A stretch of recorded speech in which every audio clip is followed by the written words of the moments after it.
Pessoal, sou o professor Dantas, da Universidade de Brasília.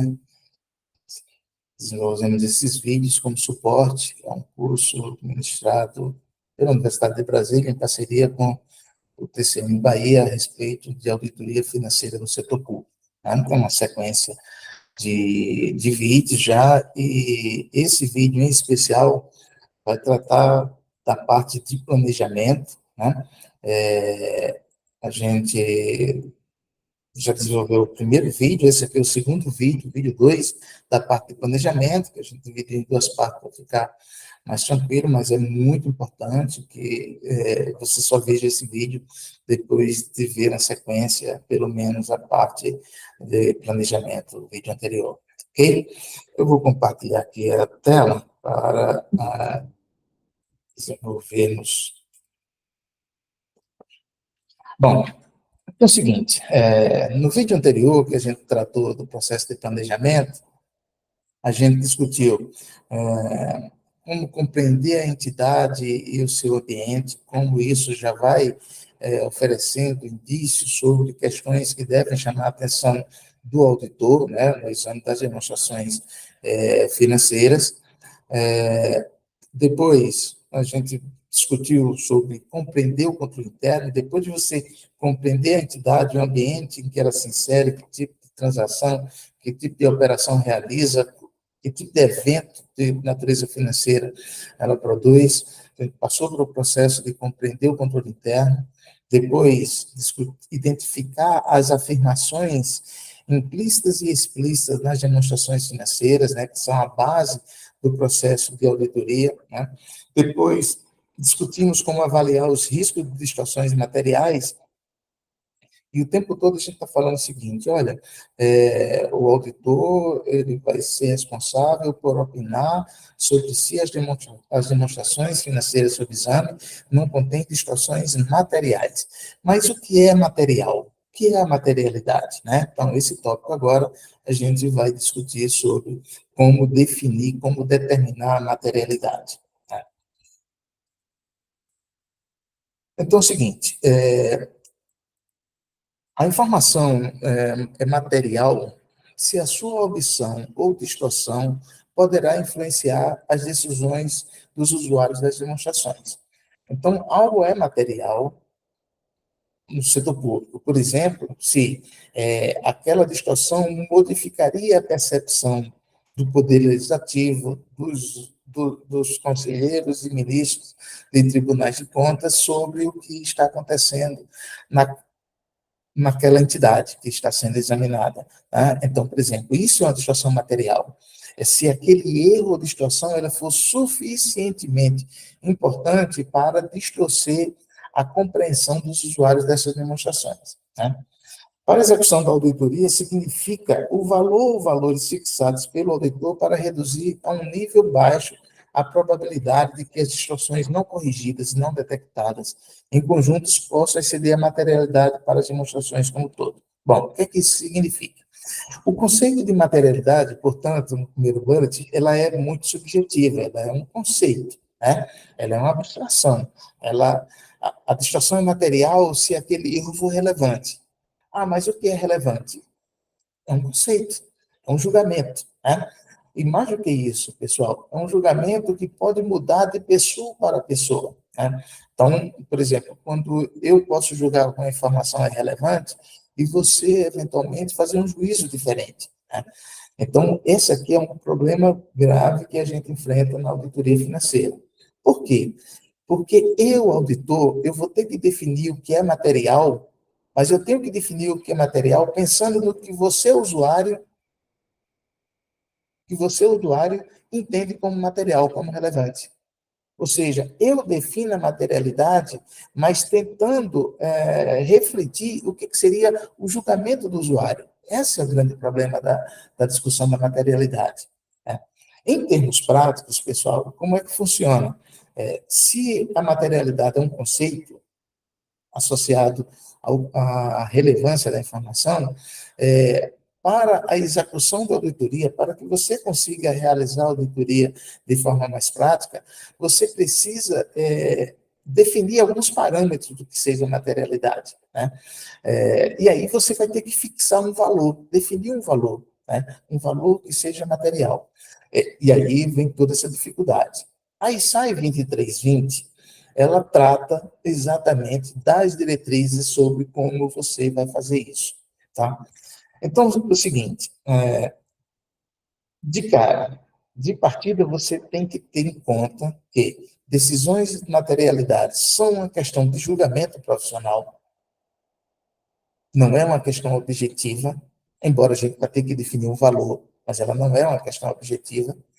Ela depende das necessidades de uma pessoa com entendimento razoável e que dependa da informação, ou seja, eu tenho que tomar a minha decisão sobre, eu sou auditor, eu tenho que definir o que é materialidade, mas pensando no que os conselheiros, o ministro dos tribunais de contas, dos investidores, dos grupos de interesse, do legislador, tá? Daqui, o que eles entendem como material, tá? E ela envolve tantos fatores quantitativos quanto fatores qualitativos, né? E aí, o seguinte, pessoal, em termos práticos também, ao longo do tempo, isso tanto na auditoria privada quanto na auditoria do setor público, a prática indica que as decisões de materialidade ela pode variar de uma entidade para outra e pode variar naquela mesma entidade ao longo do tempo. O auditor pode ir mudando os parâmetros de materialidade para aquela entidade, dependendo de alguns fatores que a gente vai discutir aqui, em especial esses fatores quantitativos, tá bom? Então, vamos discutir um pouco mais. Onde é que você tem esse julgamento de materialidade? O auditor, ele toma a decisão de materialidade em dois momentos. Primeiro é agora, na fase de planejamento. Eu estou na fase de planejamento, eu tenho que definir o que é material para o conjunto das demonstrações. Ou seja,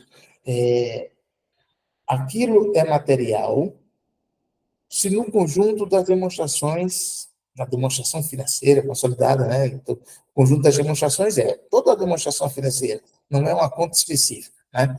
Ultrapassar um determinado parâmetro. Essa materialidade aqui você vai definir agora do planejamento. Depois, quando você estiver na fase de execução, você tem que ter uma materialidade no nível das contas e transações. Sabe por quê? Porque uma auditoria não é feita por uma pessoa, né? Uma auditoria é feita por uma equipe. Então, por exemplo, você integra uma equipe. Então, digamos que você vai fazer auditoria lá da parte do, da gestão financeira propriamente dita, da tesouraria, né? Aí tem outro que vai fazer auditoria do imobilizado do município, outro vai fazer auditoria, digamos, da parte de receitas tributárias, outro da despesa, tá? Então, você tem diversos componentes, né? Cada equipe, cada um grupo desse tem uma equipe de auditoria trabalhando. Cada uma pessoa dessa tem que ter uma ideia sobre o que é material para ela, porque ninguém pode fazer uma materialidade que não converse todas as equipes juntas, tá? Então, eu tenho que definir essa materialidade no planejamento para o conjunto das demonstrações e meio que dividir essa materialidade para cada grupo de contas. Eu tenho uma materialidade global para o conjunto das demonstrações e depois eu tenho que dividir essa materialidade no nível das contas e transações. Esse aí eu ainda tenho um outro conceito de materialidade, que é a materialidade para fins de acumulação, né?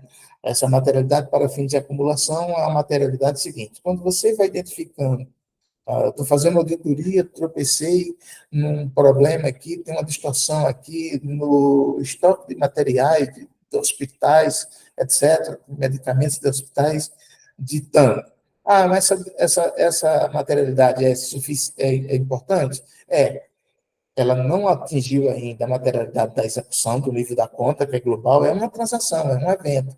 Então, isso aqui você vai ter que ter um valor, assim, digamos, eu estou chutando aqui um valor, tá? Se der uma diferença a partir de 10 mil, vá anotando, vá guardando, acumulando.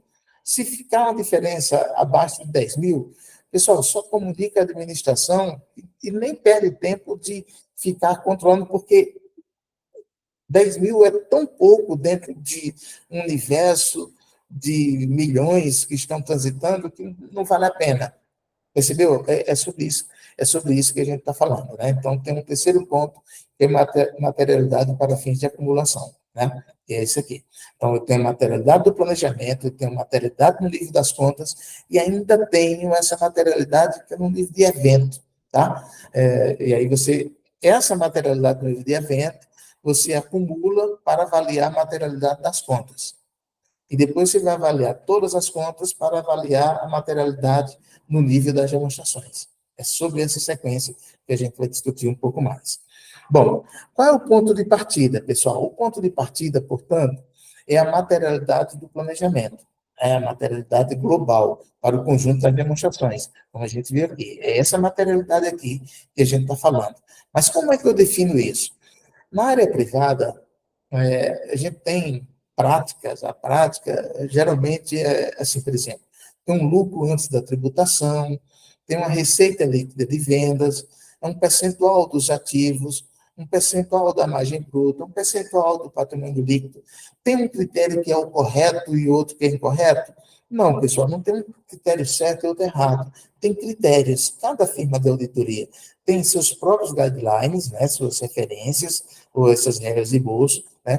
Na maioria delas, trabalham com o lucro antes da tributação. Por que o lucro antes da tributação? Porque regra geral, uma das informações mais importantes para os usuários. Os usuários do setor privado eles estão muito preocupados em identificar qual é o nível de rentabilidade da instituição, né? Então, saber qual é o lucro da instituição, ele é muito importante. Então, ter a informação importante como referência, geralmente o lucro é uma boa base. E a segunda, muito utilizada, são os ativos totais. Então, regra geral, eu tenho o lucro antes da tributação e os ativos totais. Mas você pode ter essas outras também, pode ter uma cesta, um sexto critério. Não tem um critério certo e outro errado a respeito, né? Agora, no caso do setor público, é diferente, né? No caso do setor público, existe uma prática, assim, por exemplo, totalmente distinta do setor privado, por quê? Porque as informações de interesse dos auditores do setor público são diferentes daquelas de interesse dos auditores do setor privado. Por quê? Porque o setor público ele não está interessado, o lucro, por exemplo, que é a principal referência para o setor privado, não é algo importante para o setor público. O setor público, as informações mais importantes, regra geral, elas são exatamente as despesas. Em que o setor público está gastando, em que a administração está investindo. Então, por exemplo, essa pesquisa foi feita numa pós realizada no TCU, aqui tem o link do artigo publicado, né? Uma especialização como essa, que foi realizada no Tribunal de Contas, e produziu esse artigo, onde a Leitão fez uma pesquisa envolvendo os tribunais de contas do mundo inteiro, tá? Fez um questionário, aplicou para os diversos tribunais de contas, recebeu um conjunto importante de respostas, e a pergunta era o que é que você utiliza como referência para definir a materialidade, né? E a materialidade, ela foi definida, assim, por exemplo, o principal critério são as despesas, né? Isso no mundo inteiro, né? O principal critério são as despesas, e geralmente é entre 1% e 2% das despesas. Também é utilizado as receitas e também são utilizados os ativos totais.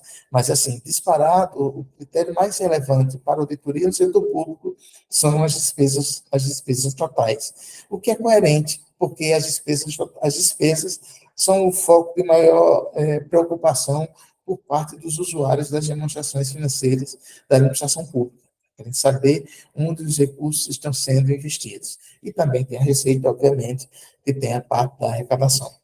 Tá? Então, assim, se a materialidade no setor público ela é definida, a materialidade do planejamento é entre 1% e 2% da despesa total, a grande questão e a distorção tolerada, que é a materialidade para a execução da auditoria? né? É o segundo ponto. Na execução da auditoria, a regra geral, ela é um percentual da materialidade do planejamento. Aí, outra vez, pessoal, julgamento profissional, né? Eu não sei se, assim, às vezes os tribunais de contas, eles podem estabelecer algumas diretrizes como referência para os auditores. O TCU faz isso no seu manual, dá algumas orientações sobre como definir a materialidade, tanto a materialidade do planejamento quanto a distorção tolerada. É recomendável que faça isso para que cada trabalho não fique sujeito à equipe de auditoria fazer esse julgamento. Então, é bom que os tribunais definam as diretrizes, deem algumas orientações, substituindo o que as firmas de auditoria fazem para a equipe de auditores. É importante que tenha uma política da entidade, né? Da entidade, eu estou falando do tribunal, né? De cada tribunal especificamente, para não ficar que cada auditor tenha um parâmetro totalmente distinto. Mas a distorção tolerada é geralmente um percentual dessa materialidade do planejamento. Quanto, pessoal? 20%, 30%. Pode ser qualquer percentual, pessoal, mas regra geral, boa prática, no MT geralmente gira em torno de 20%, 30%, mas isso depende da divisão de quantos componentes você vai trabalhar, tá bom? Mas geralmente gira em torno de 20%, 30%, dependendo do contexto de cada entidade auditada, né? Quer dizer, porque se for algo muito simples, né, uma demonstração financeira muito simples, você pode até nem ter a necessidade de fazer a materialidade distinta para fins de execução, porque ela são contas mais simples e você pode fazer uma única materialidade, que seria aquela, digamos, um percentual da despesa total. Tá? Agora, fatores que influenciam a materialidade no nível do planejamento. A gente falou, não, você vai colocar um percentual da despesa total. Mas quanto? Né? Quanto?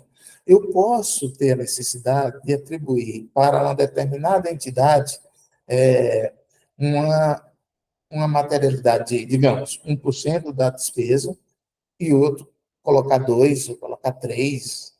Eu posso trabalhar com percentuais diferentes, né? Ela pode variar entre as entidades auditadas. Por quê, pessoal? Depende do risco daquela entidade. Perceba o seguinte, o que é materialidade? Materialidade, eu digo sempre que é uma espécie de sarrafo, né? Um sarrafo, aquele que salta em altura, né? Um sarrafo, abaixo do qual, valores abaixo desse limite, que é a materialidade, eu vou considerar não importantes, irrelevantes, não materiais. Eu vou me preocupar com aquilo que está a partir do sarrafo para cima. Portanto, quando eu reduzo a materialidade, eu fico mais exigente. Eu digo, só é imaterial isso que está aqui, ó, nessa parte de baixo. Eu reduzo o meu grau de tolerância quanto ao risco. Né? Por outro lado, se eu aumentar a materialidade, eu digo, tudo isso aqui é irrelevante para mim. Né? Então, é uma auditoria mais leniente, né? Mais que aceita qualquer coisa. Né? Então, materialidade, quanto menor a materialidade, mais rigorosa ela é. A rigorosa é a equipe de auditoria. E eu posso ser mais rigoroso dependendo do cliente, né? Desculpa, da entidade auditada. Né? Se privado, a gente usa o termo cliente. Né? Da entidade auditada. Por exemplo, a história dessa entidade é um município, é um que tem problemas, sempre dá problemas em auditoria, então o que eu digo? Opa, eu vou reduzir a materialidade para ser mais rigoroso, porque eu sei que tem problema, tá? Sempre, historicamente, tem problema. Outro fato que pode fazer eu ser mais rigoroso, é o primeiro ano que aquela equipe de auditoria está trabalhando naquela entidade. Então, ela não conhece ainda todos os meandros, a estrutura de controle. Então, é natural que ela tenha um pouco mais de comedimento, mais rigor no primeiro ano, né, nos primeiros contratos, os primeiros trabalhos realizados naquela entidade. Outra entidade que tem deficiências significativas no controle interno. Opa, mais risco de distorção. Portanto, materialidade para baixo. Eu vou ficando mais rigoroso, tá bom? E isso vale para o inverso, né? Se é uma entidade que tem controles internos bons, regra geral, não apresenta problemas de auditoria, eu já fiz o trabalho há 2 anos, esse aqui já é o terceiro, eu já tenho um nível de confiança. Lembra que o auditor trabalha para ele, o trabalho do auditor é um trabalho de persuasão, né? Então, ele já tem mais confiança naquele trabalho e pode aumentar essa materialidade, né? Então, a materialidade é um nível abaixo do qual o auditor acredita não distorcer materialmente as demonstrações financeiras, né? Então, abaixo daqui não distorce, acima daqui distorce. Portanto, se eu aumentar, eu aceito tudo isso aqui como irrelevante, né? Então, por isso que esse nível de materialidade é tão importante. E é por isso que eu digo sempre que em auditoria, é, essa aí talvez seja a parte mais difícil do auditor, porque ele vai tomar uma decisão, mas em tese, procurando refletir o que o usuário entenderia como importante. E ele não vai ficar perguntando para o usuário, ele é que tem que tomar a decisão, ele é o auditor. Tá? Bom, então discutimos a materialidade, já avaliamos os riscos, identificamos as distorções, já temos compreensão do controle interno, compreendemos a entidade e o ambiente. Agora, e a gente já definiu o que é material, o que é importante ou não, então agora a gente vai decidir sobre os riscos de auditoria. Né? Então, a gente já tem informação suficiente para caminhar para definir o que é que a gente quer. Né? Então, é decidir sobre o risco de auditoria. Né? Então, o auditor gerencia os riscos de auditoria de diversas formas, né? Um é ajustando a equipe de auditoria. Quando ele está fazendo o planejamento, identificou uma série de problemas já prévios, né, de controle, de indícios de problema, de controle que não funciona, os procedimentos analíticos já sinalizam que tem problemas e tudo mais. Então, eu posso demandar um reforço da equipe de auditoria, posso ajustar a equipe de auditoria, eu posso demandar a incorporação de um profissional que entenda de tal aspecto, que onde já foi sinalizado que é onde tem maior potencial de problema, então posso mudar o perfil da equipe de auditoria, né? Eu posso desenvolver testes substantivos consistentes com risco de detecção. Isso aqui, esse segundo bullet aqui, isso aqui é a questão central do processo de auditoria. Né? O processo de planejamento é para quando eu chegar agora, definir que tipo de teste substantivo eu tenho que aplicar. E esses testes serão compatíveis, consistentes com o risco, né? Com o risco que eu estou correndo. Né? A gente discutiu sobre risco da auditoria, sobre risco de controle, risco de detecção. Então, o risco que sobrou para mim, para eu, auditor. Né? Então, eu tenho que avaliar isso aqui e eu vou desenvolver testes que mitiguem esses riscos. Né? Eu posso gerenciar o risco de auditoria antecipando distorções potenciais associadas com determinadas contas. No processo de avaliação, ainda no planejamento, eu posso ter indícios, evidências que apontem problemas ou potenciais problemas, indícios muito fortes de problemas em determinadas contas. Né? Então, às vezes, determinadas distorções, antes de chegar no procedimento substantivo, eu já encontrei. Eu já constatei, né? Constatei ao analisar as práticas contábeis utilizadas pela entidade, já constatei que ele está fazendo errado. Pronto. Já no processo de planejamento eu já identifiquei o problema, tá? Então, também é isso, né? E você pode ajustar o tempo dos testes de auditoria para minimizar o risco de auditoria, né? Então, o que significa? Tanto você ajusta a equipe, como você pode ajustar o tempo, né? Então, você pode distribuir melhor o tempo dos testes de auditoria, direcionando para aqueles pontos de maior risco, né? Então, assim, esse gerenciamento de riscos, em última instância, significa o quê, pessoal? Você definir a estratégia que você vai aplicar na fase dos testes. Isso é gerenciar riscos. Né? Eu estou avaliando os riscos para direcionar melhor a minha força de trabalho. Né? Então, tudo que eu vou fazer agora vai ser em função para definir os procedimentos substantivos que eu vou aplicar na fase final, na fase dos testes. Né? Esses procedimentos de auditoria, fundamentalmente, o que é importante a gente definir no procedimento, nos procedimentos de auditoria? Tem que deixar claro qual é o teste que eu vou fazer, qual é a natureza do procedimento que eu vou aplicar, quando eu vou aplicar e quanto eu vou aplicar. que significa quanto? Quanto é o tamanho da amostra? Se eu tenho algo, um determinado ponto, que eu identifiquei como de maior risco, eu tenho que fazer uma amostra maior. Se o risco é baixo, eu posso fazer uma amostra menor. Quando? Aí depende. O natural, pessoal, e eu sei que é difícil no setor público, né? É, o natural era que o normal, o previsto originalmente pela ENTASAI, pelo IASB, né, é que a auditoria financeira fosse realizada antes da administração, né, do, da parte responsável pelas demonstrações financeiras, encerrar as demonstrações financeiras. Eu faço o trabalho antes. Eu sei que não é fácil, e geralmente a gente faz auditoria financeira depois que a demonstração está encerrada, né? Mas isso aí é algo que, ao longo do tempo, a gente vai ter que ajustar, tá bom? Então, a época é quando eu vou fazer esse teste. Porque tem teste que você aplica antes da demonstração estar pronta. Tem teste que você aplica mais próximo possível da database. Tem teste que você aplica depois da demonstração ficar pronta. Então, depende muito disso. Mas se você realiza um trabalho de auditoria financeira só depois que as demonstrações estão prontas, aí essa segunda ponta aqui, que é a época, é de certa forma indiferente, tá bom? Mas as normas profissionais, a previsão é que a auditoria financeira seja realizada enquanto a administração está preparando as demonstrações financeiras, e não depois, tá bom? Só para deixar isso claro.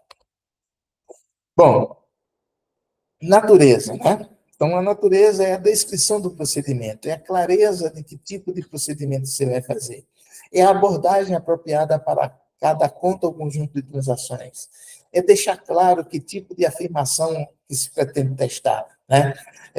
Afirmação, existência, integridade, avaliação, direito e obrigação, e classificação, apresentação. O que a gente viu no vídeo passado, no primeiro vídeo sobre a etapa de planejamento, é muito importante a gente resgatar sempre. Então, a natureza do teste eu tenho que deixar claro na descrição de um procedimento de auditoria o que é que eu quero, qual é a conta que eu vou examinar para aquele procedimento, que tipo de afirmação eu quero testar e qual é o risco que eu estou atrás, né? Qual é o risco que eu estou avaliando, né? Então, o procedimento tem que deixar isso claro, que era para o auditor que vai aplicar aquele procedimento tenha clareza do que ele está necessitando encontrar, né? O segundo bloco aqui é o quando, né, que é os riscos de situações relevantes, procedimentos substantivos. Se eu tenho risco relevante, regra geral, os procedimentos substantivos devem ser feitos mais próximos da database das demonstrações. Mas, se a gente já estiver fazendo auditoria depois da demonstração financeira pronta, essa orientação aqui, a gente não está seguindo, tá bom? Agora, se eu tenho um risco de fraude, a grande questão é procedimento, a época, ela não pode ser anunciada, ela tem que ser de surpresa, imprevista, porque você está identificando, tentando identificar a fraude. Se você avisar que você vai, tal dia, examinar tal elemento, fazer um exame físico, ver se um determinado ativo existe, por exemplo, dá tempo do fraudador arrumar arrumar os processos para esconder a fraude, né? Procedimentos realizados durante o exercício, é aquilo, né? Quer dizer, o entendimento do negócio, a avaliação do controle, regra geral, o processo de auditoria é pensado, por exemplo, nós estamos agora em 2024, eu já começo agora a fazer a auditoria sobre as demonstrações financeiras que serão encerradas em 31 de dezembro de 2024. Então, agora eu já começo a entender o negócio, como é que funciona a entidade, avaliar os controles. Eu vou fazer tudo isso aqui antes de dezembro. Quando chegar dezembro, eu só vou fazer aqueles procedimentos de exame, né? Dos procedimentos substantivos, de teste dos saltos finais. Mas toda aquela parte preparatória de avaliação de riscos, eu faço antes. Agora, se eu faço auditoria só depois que a demonstração financeira está encerrada, aí isso aí fica comprometido. Então, paciência é aquele ponto que eu estou dizendo que, no primeiro momento, é uma dificuldade que a implantação da auditoria financeira vai enfrentar, tá bom? Procedimentos realizados após o encerramento. Então, por exemplo, tem procedimento que eu só posso realizar depois. Né? Por exemplo, um procedimento de eventos subsequentes. Naturalmente, são eventos que ocorrem entre a data base da demonstração e a data da sua divulgação, aprovação por parte da administração. Então, isso aqui é o que a gente chama de eventos subsequentes. Não tem como antecipar esse evento, essa auditoria disso. Eu só posso fazer depois, obviamente. Tá bom? Extensão. Aqui o risco avaliado de situações relevantes, vou levar em consideração a materialidade, por exemplo, se eu tenho uma materialidade muito alta, eu estou dizendo que tudo isso aqui é irrelevante. Então, a minha amostragem pode ser menor. Agora, quando eu restringo a materialidade, eu estou querendo ser mais rigoroso. A minha amostragem é naturalmente maior, tá bom? O grau de segurança que se deseja obter. Né? Então, por exemplo, se eu quero uma segurança maior, a amostragem é maior. Se eu me satisfaço com um grau de segurança menor, a amostragem pode ser menor. Então, isso aqui, o tamanho da amostra vai depender da dimensão do risco, da materialidade que eu defini e do grau de segurança que eu desejo obter. Então, esses três elementos, eles são fundamentais para eu definir qual é a amostragem que eu vou trabalhar. Tá bom? Bom, então, procedimentos, né? Então, nós temos, assim, 5 tipos, assim, de procedimentos muito importantes nessa etapa, né? Então, eu tenho procedimento para entender a entidade e o negócio, tá bom? Tem um negócio público, tá? Assim, por exemplo, que tipo, ah, como é que funciona a administração hospitalar, Secretaria de Saúde, da Secretaria de Educação, entender tudo isso aqui. Entender os controles internos, né? Então, tem procedimentos específicos para entender os controles internos. Depois, esses controles internos, eles são testados, né? Porque não basta que você identifique e entenda o controle, você tem que testar se ele efetivamente funciona. Eu tenho um processo de revisão analítica.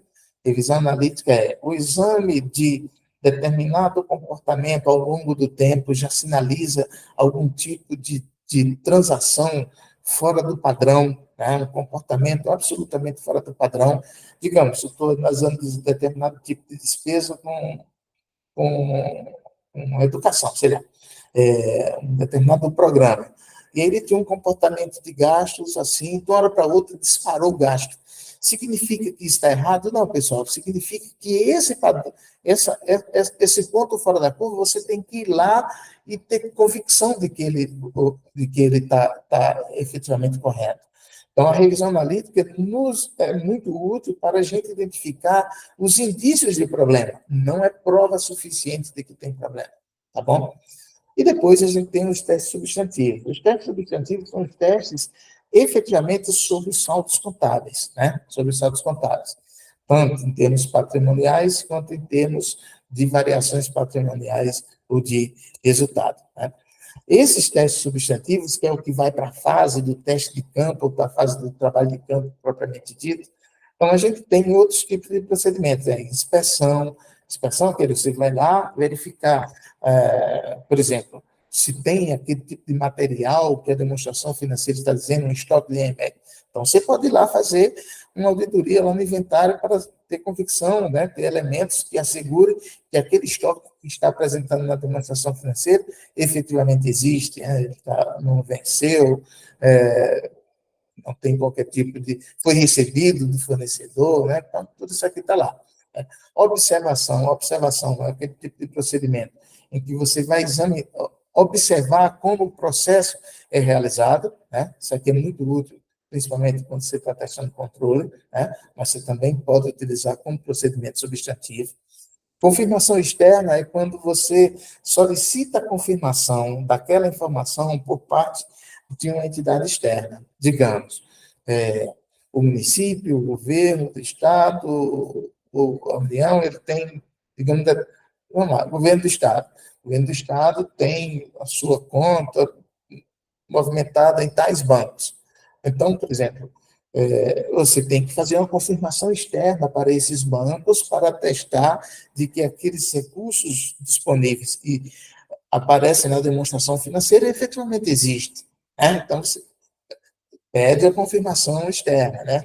Então, a administração vai preparar uma carta, você vai preparar, e o banco vai responder diretamente para você, auditor, não para a administração, porque se tiver algum tipo de fraude, né, se o banco responder para ele, ele vai arrumar antes de passar para você. Né?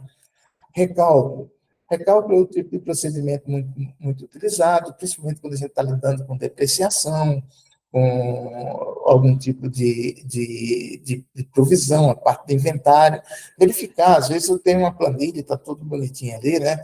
Mas a multiplicação da quantidade vezes o custo aqui não está batendo com o total, né? Então, o recálculo, quando você vai fazer um trabalho, antes de somente a parte do inventário. Antes de você chegar e, e acreditar naquele número, faça uma continha básica, né? Pega, vê se a quantidade vezes o custo unitário bate com o custo total, verifique se as somas batem aqui. Então, antes de você fazer o teste sobre cada item em particular, veja se o total não tem algum tipo de problema, né? Algum tipo de distorção. Reexecução. Reexecução significa, pessoal, refazer determinado processo para identificar se não houve algum tipo de erro ou fraude na preparação da informação financeira. Né? Então, reexecução é muito utilizado esse procedimento para testar controles, mas ele também é útil nos testes substantivos. Procedimentos analíticos. Perceba que procedimentos analíticos eu tive aqui na fase de planejamento e eu estou chamando aqui outra vez na fase do trabalho de campo, na fase dos testes substantivos. Por quê? A revisão analítica na fase de planejamento, quando eu fiz esse trabalho, aquele pressuposto, você está fazendo auditoria durante o ano e não depois da demonstração pronta. Né? Então, você fez essa revisão analítica antes, você não tinha a última informação. Quando chega a última informação, você analisou e com os dados até o meio do ano ou só dos anos anteriores. E aqui você pega a última informação. Claro que, se você está trabalhando, fazendo auditoria, depois que a demonstração está encerrada, então a revisão analítica que é feita aqui na fase de planejamento é suficiente, não precisa você fazer novamente. Né?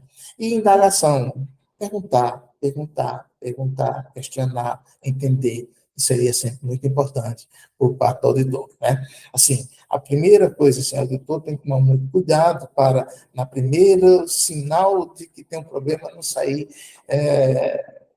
batendo bumbo. Pergunte, olha, isso aqui, eu identifiquei isso aqui, qual é a razão? Né? É muito importante para a gente não cometer erros de julgamento. Né? Apressado, a pressa não é uma boa conselheira para a auditoria. Tá? Então, os testes substantivos. Cabe ao auditor identificar e atestar a validade de qualquer afirmação. Afirmação, a gente volta lá. Que afirmação? Existência, integridade, avaliação, direito, obrigação e classificação, apresentação. Né? Então, aquelas 5 categorias de afirmação vão nos perseguir para sempre, tá bom? Então, tudo que eu faço é identificar e testar a validade daquela afirmação. A gente já discutiu que qualquer informação financeira, qualquer informação contábil tem um conjunto de afirmações implícitas ou explícitas nela, tá bom? E essas afirmações são os drivers para o trabalho de auditoria. Né? Então, cabe ao auditor identificar e atestar a validade de qualquer afirmação, aplicando os procedimentos adequados a cada caso, na extensão e profundidade que cada caso requer, até a obtenção de provas materiais que comprovem satisfatoriamente a afirmação analisada. Até que eu fique convencido de que aquela informação é fidedigna, de que ela não tem uma distorção. Né? Então, é muito importante. Eu vou fazer o quê? Vou fazer testes, buscar evidências, até o momento em que eu fique convencido de que não tem problema. Né? E que aquela afirmação que está ali, ela é fidedigna. Né?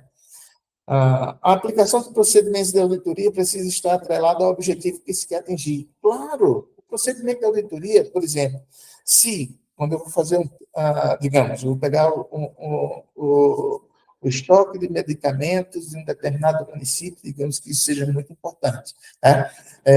Então, eu tenho que chegar lá e verificar qual é o meu objetivo, é verificar se aqueles remédios existem, que eles estão registrados na contabilidade pelo valor apropriado, de que todos os remédios que existem estão registrados na contabilidade, que aqueles remédios são de propriedade do município, são de responsabilidade do município, e que estão adequadamente classificados. Pronto. Qual é o meu objetivo? É testar se essas afirmações que estão implícitas ou explícitas, elas são fidedignas ou não. É isso que é o coisa. Os procedimentos que eu vou desenvolver é permitir eu chegar no final e ter a segurança de que aqueles remédios que estão registrados efetivamente existem. Todos os remédios que estão registrados existem. E mais do que isso, todos os remédios que existem estão registrados.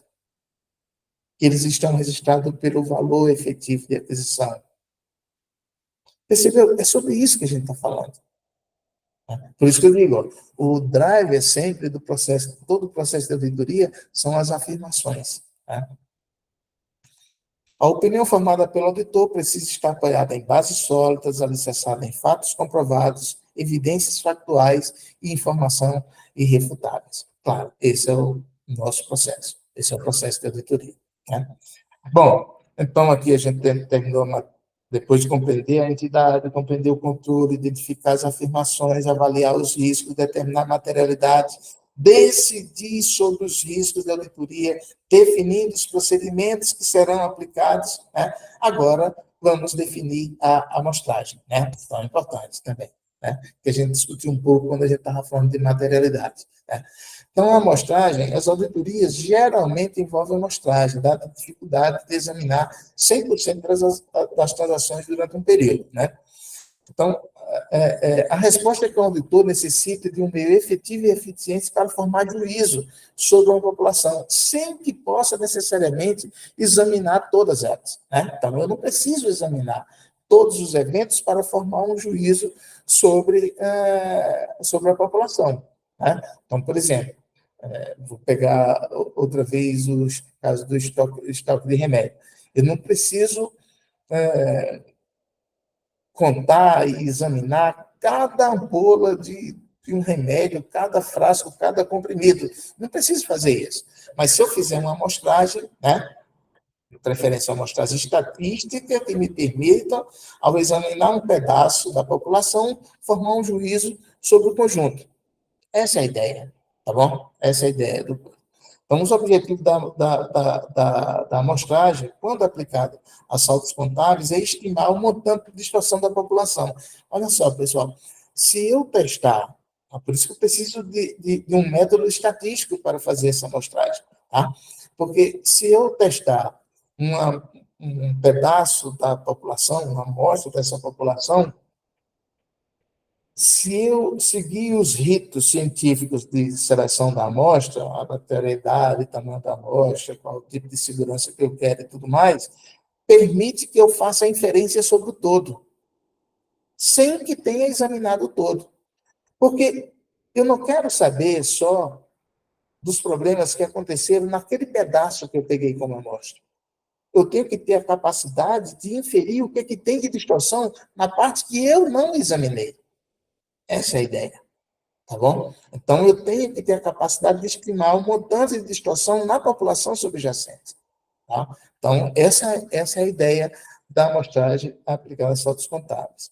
Agora, quando é aplicada a controles, né, eu também posso testar transações para avaliar a efetividade do controle interno. Né? Para isso, eu só quero.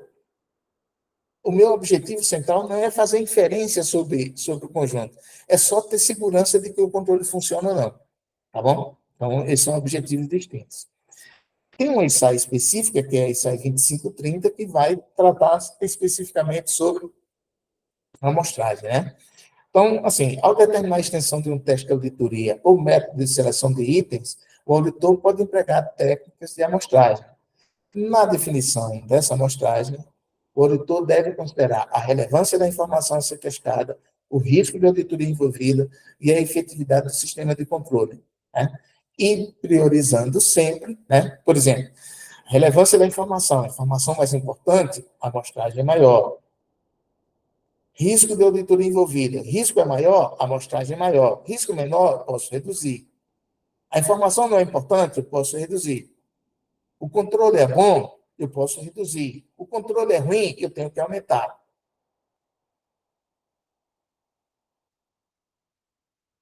A minha materialidade é mais baixa, a amostragem tem que ser mais alta.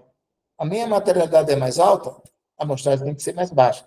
Lógico que a materialidade também já está refletindo o risco que eu estou correndo, tá bom? Então, essa é a ideia, né? Essa é a ideia do que é que a gente vai tratar com uma amostragem. Claro que só a amostragem daria uma disciplina inteira para a gente refletir, discutir casos sobre como, mas nessa disciplina em particular, que a gente está fazendo um grande overview, né, sobre as normas de auditoria financeira, fica mais como um direcionador. Olha, tem esse aspecto que está na ISAI, isso pode ser aprimorado.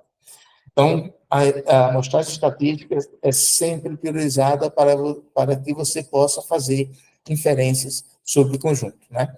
Aqui é aquela questão que a gente tinha discutido, né? Que o resultado da amostragem, no caso de controle, ela não é necessário projetar desvios, né?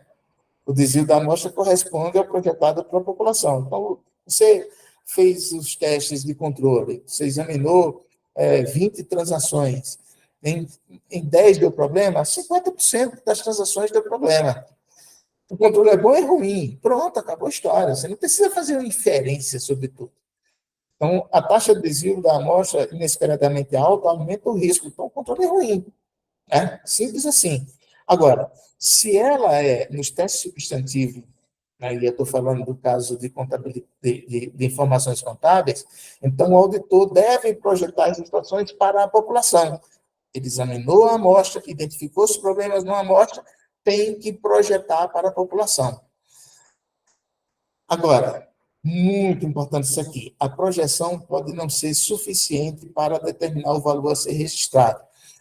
Uma projeção, ela não é, você não pode chegar lá para a administração e dizer o seguinte: olha, isso aqui está errado, porque você fez uma projeção, e, portanto, você tem que fazer esse lançamento de ajuste. Isso não pode. Porque para fazer o ajuste, você tem que ter a questão objetiva. Não, a projeção não é suficiente para você fazer o ajuste. A projeção é para que você tenha elementos para dizer: essa informação está materialmente distorcida. Agora, o tamanho do ajuste, como é uma projeção, ela tem nível de confiança, ela tem intervalo de segurança, então você não tem como a administração fazer um ajuste em cima da projeção que você fez. Ela só é um indício de que tem o problema e que vai formar a opinião do auditor. Mas tem que para ampliar os exames, né, a própria administração pode fazê-lo para identificar os erros, né? Então, o valor projetado alto indica que o saldo de uma conta ou classe de operações está distorcido de modo relevante, né? Quando você projetou, você diz: opa, essa aqui tem distorção. Embora você não tenha apontado todos os erros, mas você sabe que ali tem distorção. Uma solução pode ser o quê? A partir do momento em que numa amostra eu encontro distorções relevantes, importantes, eu posso ampliar a amostra para ter mais segurança ainda, entendeu? Então, você pode ir ampliando a amostra até chegar num grau de segurança, tá bom? Bom, pessoal, e aí, como produto final dessa fase de planejamento, eu tenho que elaborar o programa de auditoria. O que é o programa de auditoria, né? Tendo por base os objetivos da auditoria, avaliação da relevância e do risco de auditoria, o auditor vai definir o conjunto de procedimentos e testes necessários à consecução dos propósitos, né? Então, vou ter que documentar as respostas gerais para tratar os riscos avaliados, ou seja, quais são os procedimentos que você vai aplicar na fase dos testes, né? fase de campo, trabalho de campo propriamente dito, os procedimentos substantivos, a natureza, a época de aplicação e a extensão, o tamanho da amostra de cada um desses procedimentos, e os resultados dos procedimentos da auditoria, incluindo a conclusão. Após a fase de execução, você vem aqui a documentação da auditoria, né? Que você tem uma parte importante. Nessa fase, você tem o primeiro e o segundo bullet, e depois, quando você terminar a aplicação dos testes, aí você traz os resultados dos testes para complementar a documentação da auditoria, né? Então, o programa de auditoria deve contemplar a estratégia do auditor, né, os procedimentos e testes, contemplando os procedimentos de revisão analítica, os procedimentos para entendimento da entidade do controle. Olha só, tudo que você já fez, está tudo documentado, está fazendo parte desse programa de auditoria, né? Quando você chegou nessa fase, você já aplicou esses aqui, você já aplicou o entendimento para entendimento do controle. O que você vai fazer agora vai ser os testes, né? Vai ficar só a parte de testes, né? Mas o programa de auditoria já tem esses dois primeiros blocos aqui, ele já fez, né? E aí você vai ter os testes, que é o que a gente vai discutir nos vídeos seguintes, né? Aspectos gerais de planejamento da auditoria. ênfase para que a equipe mantenha o ceticismo profissional, aquela coisa, tem o tempo todo que reforçar o caráter questionador do auditor, o senso crítico, né? O ceticismo profissional. Designação de pessoal com experiência ou com habilidades especiais, eventualmente eu posso precisar utilizar especialistas, e aí vai depender da forma como cada tribunal é organizado, se pode eventualmente ter o apoio de um especialista externo ou não, aí vai depender do arcabouço legal de funcionamento de cada tribunal. Fornecimento de supervisão, né? Então, eu planejo, deixo claro o que é que eu quero na fase de planejamento, na fase de execução, e aqui o que está planejado é um elemento central de supervisão de como vai ser feita a auditoria. Lembrando que a auditoria, a regra geral, é feita por um conjunto de equipes e não por você em particular. Tem que ter alguém comandando todo esse processo, supervisionando, né? Avaliando todas as evidências de auditorias que estão sendo obtidas pelas equipes. Incorporação de elementos de imprevisibilidade na seleção dos procedimentos.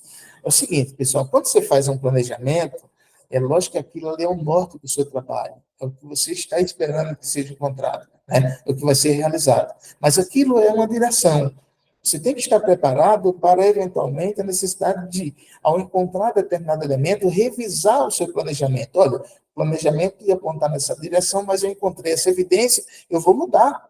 Eu tenho que mudar, lógico, eu encontrei uma evidência, um indício de problema grave aqui. Então eu posso refazer o meu planejamento com enfoque mais rigoroso nesse aspecto, tá bom? Então, possibilidade de alterações gerais de natureza, época ou extensão desses procedimentos, né? Do planejamento da auditoria, 3 questões devem ser respondidas. Primeiro, quais procedimentos de auditoria devem ser aplicados? Quais evidências e em que quantidade são necessárias? E quando os procedimentos de auditoria devem ser aplicados? É aquele negócio. Qual é a natureza?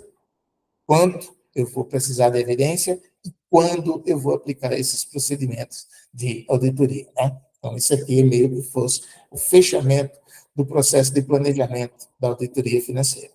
Certo, pessoal?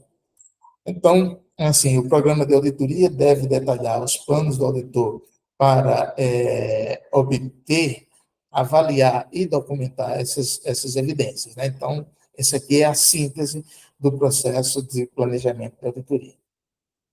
Ok, pessoal? Então, aqui, com esses 2 vídeos, a gente concluiu o processo de auditoria, do planejamento de auditoria, né? E nos próximos vídeos a gente vem discutindo a parte dos testes de controle e testes substantivos. Até mais, então.